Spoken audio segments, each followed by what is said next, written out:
How to set up G29 on Content Manager. Follow the instructions. Plug in your G29 to the PC and install Logitech G Hub to ensure it's detected with latest drivers. Open Content Manager and go to Settings, Controls to access the input and wheel configuration. Select Logitech G29 preset or create new custom profile if it doesn't detect the wheel automatically. Assign access for steering, throttle, brake, clutch by turning or pressing each control when prompted. Map buttons for lights, horn, wipers, ignition, gear shifts, and more using the on-screen tool.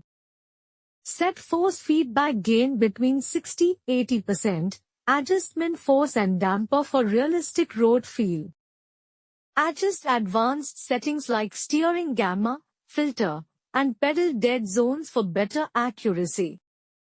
Save the profile and test drive in-game to fine-tune FFB, steering angle, and pedal response. Thank you for watching.